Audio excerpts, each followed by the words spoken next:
में पहला जो सूत्र है वो मस्तक का त्रिपुंड। क्या है वो? त्रिपुंड। और आप लोगों से निवेदन है, नियम बना लो। आप अगर शंकर जी वाले हो तो मस्तक पर 3 रेखा, देवी जी वाले हो तो बिंदी, निम्बार्क वाले हो तो काली बिंदी, पुष्टि मार्गी हो तो यू मार्ग का तिलक, रामानुज संप्रदाय से हो तो 3। तुम्हारी मर्जी पड़े जैसा तिलक लगाओ, पर मस्तक पर तिलक होना जरूरी। कंपनी की पहचान। CFL का बल्ब खराब हो जाता है तो उस पे लिखा रहता है, तो उसको कंपनी में वापस कर दिया जाता है कि ये खराब हो गया।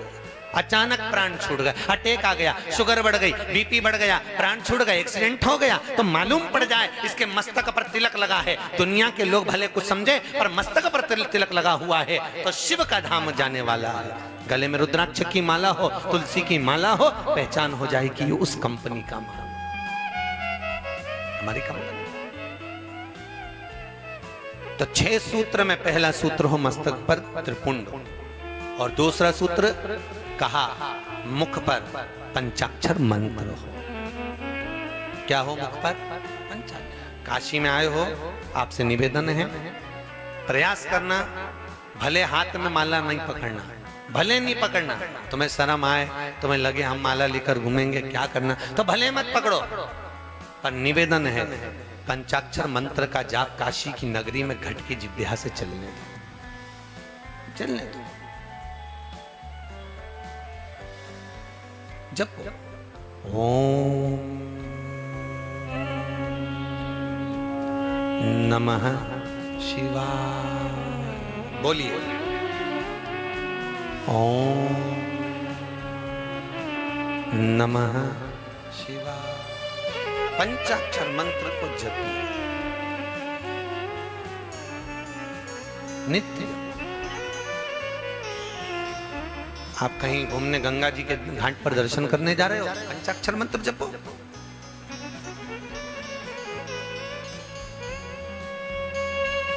आप कहीं मंदिर जा रहे हो, पंचाक्षर मंत्र का जाप करिए। आप भोजन भी कर रहे हो तो पंचाक्षर मंत्र का जाप करिए। भगवत भजन में डूबिए। महाराज दूसरा सूत्र बताया कि मुख पर भगवान का नाम, भगवान का। तो किसी ने पूछा कि मुख से अगर भगवान का नाम नहीं निकले और मालूम पड़े केवल कहीं हाथ पर, पंजे पर, कहीं चेहरे पर, कहीं हस्त कमल पर लिखवा लिया जाए नमः शिवाय, तो काम चल जाएगा क्या? क्यों भैया बताओ दीदी, चलेगा क्या काम? नहीं। ये जो एक आजकल का फैशन चल रहा है ना कि वो टैटू बनवाने का, पति पत्नी का नाम लिखवा ले, पत्नी पति का नाम लिखवा ले, हाथ पूरा गुथवा ले, तो ये एक दिखावे वाला प्रसंग है,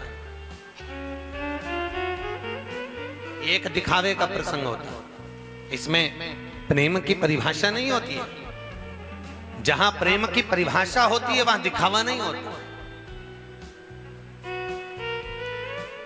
गोपियों का कितना प्रेम था भगवान कृष्ण से, गोपियां दिखा नहीं पाई।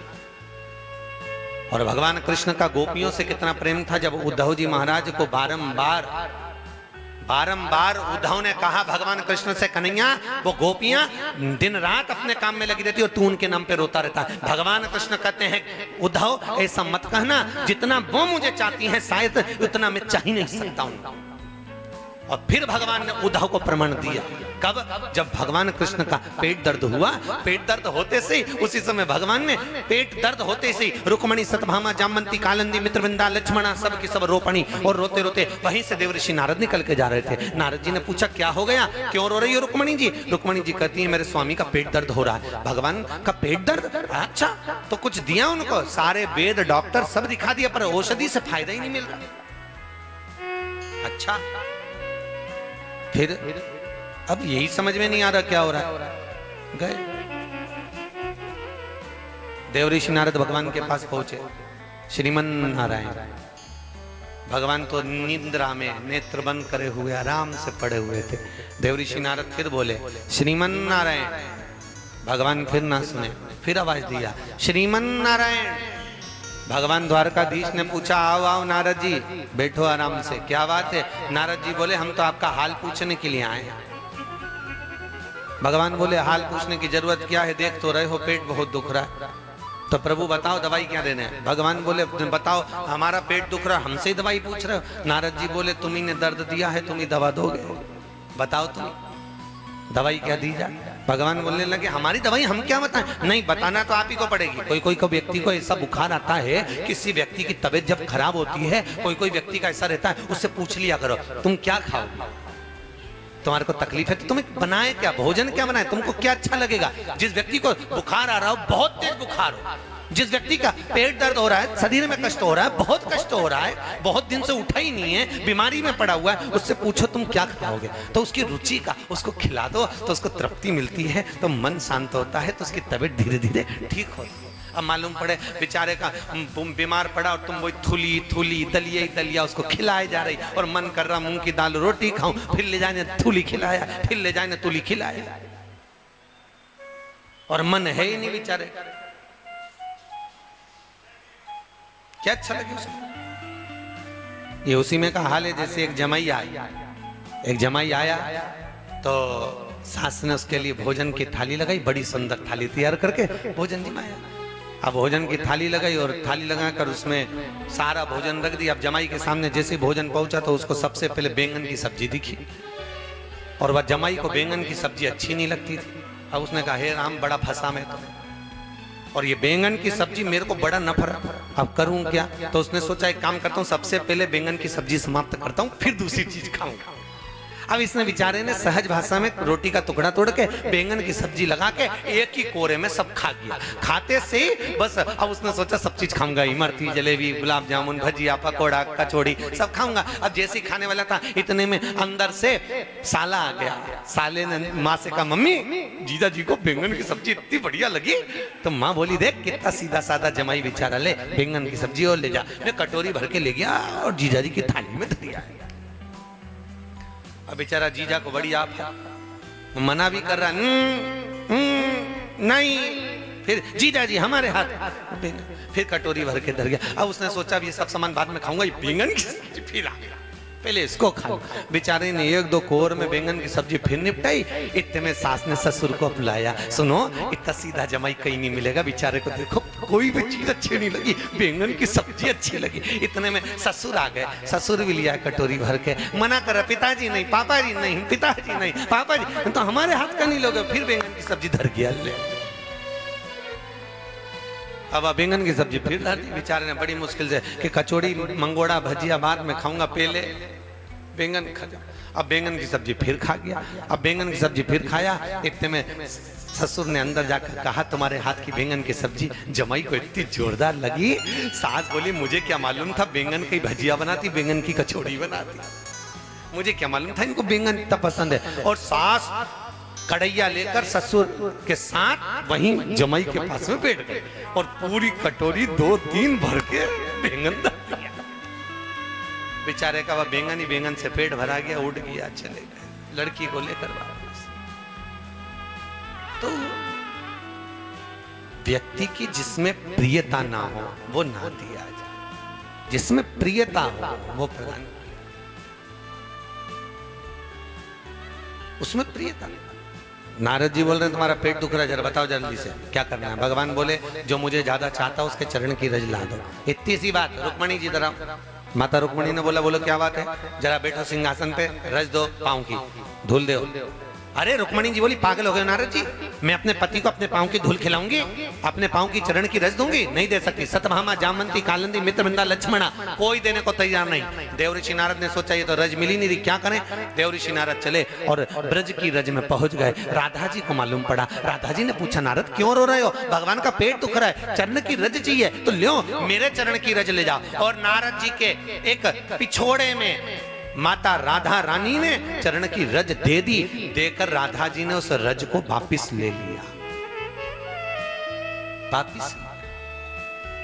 नारद जी ने पूछा राधा जी आप चरण की रज नहीं देना चाहती, राधा जी कहती हैं देना चाहती, पर तुमने कहा जो भगवान को ज्यादा चाहता है उसके चरण की रज चाहिए।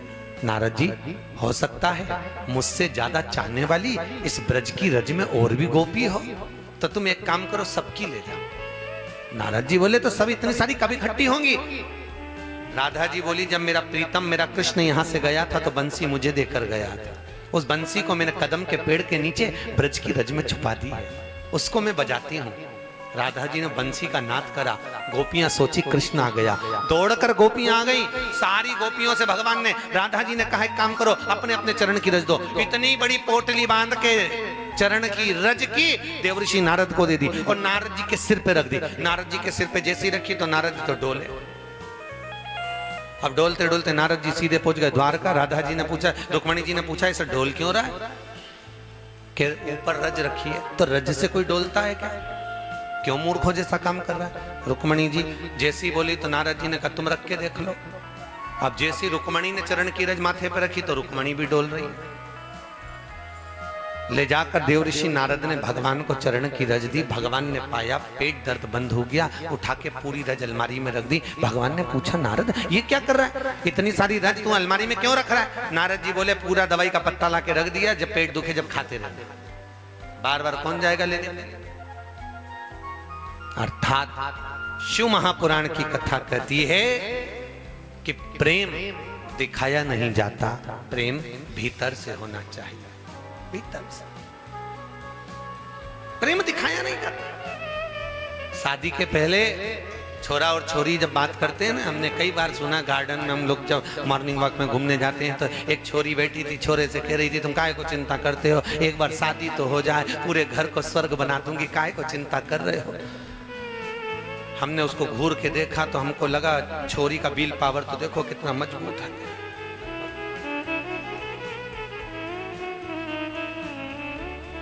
हमारे साथ में ब्राह्मण लोग घूम रहे थे, उन्होंने कहा गुरुजी आप उसको पलट के क्यों देखे? हमने कहा इसलिए देख रहे हैं कि वो कह रही है एक बार शादी तो हो जाए, तो तुम काहे को चिंता करते हो, शादी हो जाए पूरे घर को स्वर्ग बना दूंगी, तो तुम क्यों घूर के देख रहे हो? हमने कहा घूर के इसलिए देख रहे हैं कि पूरे घर को स्वर्ग बनाएगी और घर में रहने वालों को स्वर्गवासी बनाएगी। घूर कैसे ले रहे? तुम काय को चिंता कर रहे हो? मैं हूं तो सारी, पूरे घर को स्वर्ग बना दूंगी, पूरे घर को स्वर्ग बना दूंगी। और सास एक दिन बहू से कह दे बेटा घर में 15 लोग आने वाले हैं, भोजन बना, तो बहू के होश उड़ जाए। 15 लोग? मम्मी मैं अकेली? एक काम करो भोजन वाली को बुला लो, भोजन बनाने वाली को बुला, मैं से नहीं बन सकता। बताओ अभी तो करी थी कि स्वर्ग बना दूंगी और अब 15 लोगों का भोजन नहीं बन रहा। बाहर कहना दिखाना एक अंतर की बात है साहब। शिव महापुराण की कथा कहती है पंचाक्षर मंत्र लिखने से ज्यादा, पंचाक्षर मंत्र अपने हाथ पर गुदरवाने से ज्यादा, पंचाक्षर मंत्र अपने हृदय चित्त में अर्थात वाणी के द्वारा, अपनी जिह्वा के द्वारा, अपने घट की जिह्वा के द्वारा नित्य प्रति निकलना चाहिए। ओम नमः। और तीसरा सूत्र ब्रह्मा जी देवऋषि नारद को कह रहे हैं, रुद्राक्ष की माला गले में। काय की माला हो? जम के बोलिए रुद्र। अच्छा कई माताएं पूछती हैं गुरुजी क्या हम रुद्राक्ष पहन सकते हैं? क्यों नहीं पहन सकते? रुद्राक्ष पहनने में दिक्कत क्या है?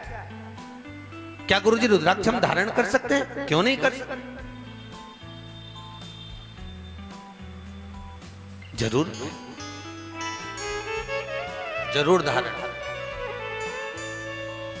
पर चाहे तुलसी की माला हो चाहे रुद्राक्ष की माला हो, ध्यान देना। अगर तुलसी की माला धागे के अंदर है, धागे के अंदर अगर है तो वो धागे में है और आप कहीं मृत्यु आदि घर में गए हो या मृत्यु आदि जगह पर गए हो तो तुलसी की माला बदलना पड़ता, रुद्राक्ष की माला बदलना, धागे के अंदर है तो। और वो साधारण सा अगर धागा है तो आपको बदलना पड़ेगा। और यदि वही धागा रेशम से गठा हुआ है,